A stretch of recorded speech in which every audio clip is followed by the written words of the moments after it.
درود پاک کب کب کہاں کہاں اور کیسے کیسے کام آتا ہے۔ ایک بہت ہی خوبصورت واقعہ، بڑا ایمان افروز واقعہ ہے جو میں آپ کے سامنے پیش کرتا ہوں۔ ایک دوست نے اپنے ایک دوسرے دوست کو قرض دیا، اور جب اس نے قرض دیا تو وہ قرض ایک بڑی اماؤنٹ تھی، 3000 دینار۔ وہ ٹائم آ گیا جب اس ٹائم وہ قرض لینے کے لیے اپنے دوست کے پاس گیا کہ بھائی مجھے میرے پیسے واپس دو، تو اس نے کہا کہ پیسے تو نہیں ہے میرے پاس، میں کولیپس ہو گیا ہوں، بزنس اب میرا ختم ہو گیا ہے، میں تمہاری رقم نہیں دے سکتا۔ اس نے ایک اور ٹائم دے دیا اسے کہ ٹھیک ہے اب اتنے وقت دنوں کے بعد میں دے دوں گا۔ وہ ٹائم بھی گزر گیا، اور جب وہ ٹائم بھی گزر گیا تو اس کے بعد اس دوست نے کہا کہ اب تو پیسے دے دو بھائی، میرا ٹائم پورا ہو گیا ہے۔ پھر نہ دے سکا ٹائم۔ آخر کار معاملہ جو ہے وہ کورٹ میں چلا گیا، قاضی کے پاس چلا گیا۔ اب قاضی نے جس کو پیسے دینے تھے اس کو بلایا اور کہا کہ بھائی آپ کو اس کے پیسے دینے ہیں؟ کہتا ہے ہاں پیسے تو دینے ہیں۔ تو کہا پھر دیتے کیوں نہیں ہو؟ کہا پیسے ہیں ہی نہیں، کاروباری ختم ہو گیا ہے، قرضہ تو لیا تھا، اب میرے پاس بچا ہی کچھ نہیں ہے۔ تو کہا اچھا اب یہ بتاؤ کہ کب دو گے، کیسے دو گے؟ اس نے کہا بس میرے پاس پیسے ہی نہیں ہیں۔ تو کہا اب تمہارے پاس 30 دن کا ٹائم ہے، 30 ڈیز میں یا تو اس کے پیسے لوٹا دو یا 30 دن کے بعد تمہیں قید کر دیا جائے گا۔ یہ شخص اب گھر آیا، پیسے تو تھے نہیں، مگر شاید علماء نے لکھا کتابوں میں، یہ واقعہ کئی بڑی بڑی کتابوں میں لکھا اور درود پاک کے فضائل کی بڑی بڑی کتابوں میں لکھا، اور اس شخص نے سوچا کہ اس نے ایک حدیث پاک پڑھی ہوئی تھی کہ جس میں نبی پاک علیہ الصلوۃ والسلام نے فرمایا ہے، جس کا مضمون ہے کہ جو شخص پریشان ہو، مصیبت زدہ ہو، اسے چاہیے کہ مجھ پر کثرت سے درود پاک پڑھے، کیونکہ درود پڑھنا مصیبتوں اور پریشانیوں کو لے جاتا ہے۔ اب اس عاشق رسول نے سوچا اور تو کچھ ہے نہیں، اب میں درود پاک پڑھنا شروع کرتا ہوں۔ صبح سے لے کر شام تک وہ درود پاک پڑھنے لگ گیا۔ 27 دن گزر گئے، only 3 days left، 3 دن باقی تھے قاضی کے پاس جانے میں۔ 27 دن گزر گئے درود پڑھتے پڑھتے۔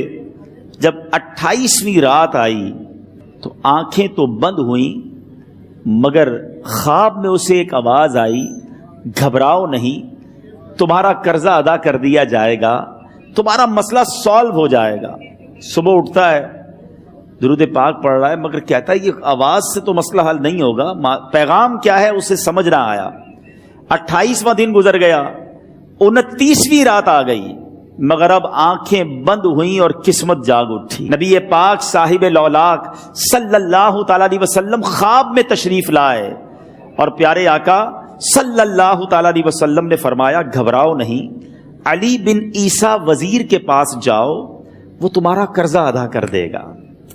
اب یہ عاشق رسول صبح اٹھا تو ویری فریش، حشاش بشاش کہ اب تو کام ہو گیا، نبی پاک نے خواب میں آ کر بشارت دی ہے۔ مگر پھر ذہن میں سوال آیا کہ علی بن عیسیٰ کے پاس جاؤں گا تو ثبوت کیا ہے، پروف کیا ہوگا؟ میں جا کر اس کو کہوں گا کہ میرا قرضہ دے دو، تو ایسے تو قرضہ نہیں دے دینا، اور میں نے اس کو کہا کہ مجھے نبی پاک نے خواب میں کہا ہے، اور اس نے اگر مجھ سے کوئی نشانی مانگی تو میں نشانی کیا دوں گا؟ آخری دن تھا، 29واں دن تھا، وہ بھی درود پڑھتے پڑھتے گزر گیا۔ 30th نائٹ آ گئی، صبح وہ دن ہے جب عدالت میں جانا ہے۔ اب اس رات پھر نبی پاک علیہ الصلوۃ والسلام خواب میں تشریف لائے، اور آقا علیہ الصلوۃ والسلام نے فرمایا کہ علی بن عیسیٰ وزیر کے پاس جاؤ، وہ تمہارا قرض ادا کر دے گا۔ کہ حضور چلا تو جاؤں گا، لیکن اگر وزیر نے مجھ سے کوئی نشانی طلب کی تو میں کیا جواب دوں گا؟ پیارے آقا علیہ الصلوۃ والسلام نے کمال کا ارشاد فرمایا کہ علی بن عیسیٰ سے کہنا کہ تم روزانہ فجر کی نماز کے بعد 5000 بار درود پاک پڑھتے ہو، یہ راز فقط تم جانتے ہو اور تمہارا رب جانتا ہے۔ اب یہ جب صبح اٹھا تو ایک نشانی بھی مل چکی تھی۔ عدالت میں جانے سے پہلے وزیر کے دربار میں پہنچ گیا، اسے یہ ڈر تھا کہ آج پیسے نہ لوٹائے تو سزا ہو سکتی ہے۔ جب وزیر کے دربار میں پہنچا تو وزیر اپنے مشیروں کے ساتھ بیٹھا تھا۔ کہا مجھے آپ سے بات کرنی ہے۔ کہا بتاؤ کیا بات کرنی ہے؟ کہا میں ایک پیغام لایا ہوں آپ کے لیے۔ اچھا کس کا پیغام لائے ہو؟ کہا میں نبی پاک جناب محمد مصطفیٰ صلی اللہ تعالی علیہ وسلم کا پیغام لایا ہوں۔ وہ عاشق رسول وزیر تھا، کہتا بتاؤ میرے آقا نے کیا پیغام دیا ہے؟ کہ حضور میں 3000 دینار کا مقروض ہوں، آج آخری دن ہے اور میرے آقا نے مجھے بشارت دی ہے کہ آپ سے کہوں کہ آپ میرا قرض ادا کر دیجئے۔ علی بن عیسیٰ کہتا ہے کوئی ثبوت ہے آپ کے پاس؟ ہے کوئی دلیل بھی ہے آپ کے پاس؟ میں کیسے مان لوں کہ آپ کو نبی پاک علیہ الصلوۃ والسلام نے بھیجا ہے؟ عاشق رسول کہتا ہے خالی ہاتھ نہیں آیا، میرے آقا نے مجھے دلیل بھی عطا فرمائی ہے، مجھے ایک ایویڈنس بھی دیا ہے، اور پروف یہ ہے حضور کہ آپ روزانہ صبح فجر کی نماز کے بعد نبی پاک صلی اللہ تعالی علیہ وسلم کی بارگاہ میں درود و سلام کا نذرانہ پیش کرتے ہیں۔ جب تک 5000 کا عدد پورا نہیں ہوتا آپ اس وقت تک کسی اور سے بات نہیں کرتے، اور اے وزیر صاحب یہ رات صرف آپ کو پتا ہے اور آپ کا رب جانتا ہے۔ اللہ اکبر! وہ وزیر تو جس کو کہے نا جھوم اٹھا، ایسا عاشق رسول وزیر تھا جو روزانہ صبح 5000 درود پڑھتا ہو، اس کی تو عید ہو گئی نا۔ وہ کہتا ہے مرحبا یا رسول اللہ، میرے آقا نے میرے درود قبول کر لیے، اس سے بڑھ کر میرے لیے سعادت کیا ہوگی۔ اب یہ وزیر اپنی سیٹ سے اٹھتا ہے، اپنے کمرے میں جاتا ہے، تھوڑی دیر بعد واپس آ کر اس عاشق رسول کے ہاتھ میں 3000 دینار رکھ کر کہتا ہے حضور پہلے 3000 دینار تو نبی پاک کا حکم کی میں ادب سے بجا لاتا ہوں، میرے آقا نے جو حکم فرمایا یہ 3000 دینار آپ کو پیش کرتا ہوں، حضور ایک اور 3000 دینار لیجئے۔ میرے گھر آپ آئے، اتنی اچھی خبر سنائی، آپ نے قدم رنجا فرمایا، یہ 3000 اس کا نذرانہ ہے، اور ایسا کیجئے 3000 اور لیجئے، اس سے اپنے بچوں کے لیے کچھ چھوٹا موٹا کام شروع کیجئے اور ایک وعدہ کر کے جائیے، آج کے بعد زندگی میں آپ کو جب بھی کوئی کام پڑے میں آپ کا بھائی ہوں، مجھے یہ خدمت کا موقع دیجئے گا۔